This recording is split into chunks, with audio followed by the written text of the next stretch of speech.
পাহাড়ে ঘুরতে যাওয়া মানেই ভ্রমণ পিপাসুদের কাছে সবার প্রথম মাথায় আসে দার্জিলিংয়ের নাম।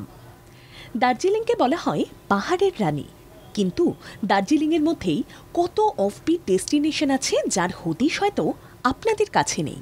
দার্জিলিং জেলার এক মনোমুগ্ধকর পরিবেশে ঘেরা অজানা ডেস্টিনেশন হলো বাদামতাম। শুনে আপনার মনে হতেই পারে বিস্তীর্ণ গ্রাম জুড়ে হয়তো বাদাম গাছ দেখতে পাবেন আপনি, কিন্তু সেটা নয়। এই পাহাড়ি গ্রামে গেলে আপনি দেখবেন পাহাড়ের ঢালে ভেলভেটের ন্যায় বিছানো রয়েছে সবুজ চা বাগান। বাদামতাম থেকে দেখতে পাবেন দূরের শ্বেতশুভ্র কাঞ্চনজঙ্ঘার অসাধারণ দৃশ্য। সূর্য যখন এসে পড়ে কাঞ্চনজঙ্ঘার উপরে, তখন কাঞ্চনজঙ্ঘার রূপ হয়ে ওঠে আরও সুন্দর। আগুনের গোলার মতো কমলা রঙের দেখায় কাঞ্চনজঙ্ঘাকে। এই দৃশ্য একবার দেখার সৌভাগ্য হলে আপনি জন্ম জন্মান্তরের জন্য মনের মণিকোঠায় রেখে দেবেন এই অপূর্ব শোভা। ইয়ে জওয়ানি হ্যায় দিওয়ানি ছবিতে রণবীর ও দীপিকার সূর্যাস্ত দেখার সিনটা দেখলেই আপনার মনে ইচ্ছে জাগে তো যে আপনিও নিজের সঙ্গীর পাশে বসে এই ছবির সিনের মতো মুহূর্ত বাস্তব জীবনে উপভোগ করবেন। সেই স্বপ্ন এই বাদামতামে আসলেই পূরণ হবে আপনার।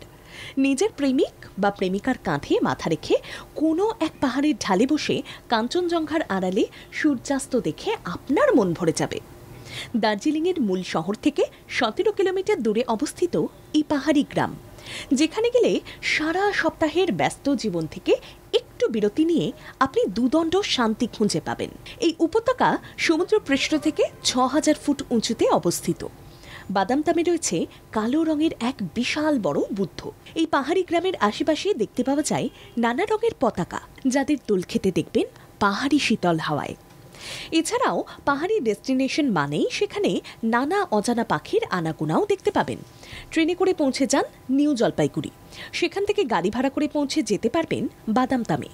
বাদামতামে রয়েছে বেশ কয়েকটি হোমস্টে, তাই রাত্রি যাপনের ক্ষেত্রেও আপনার চিন্তার কোনো কারণ নেই।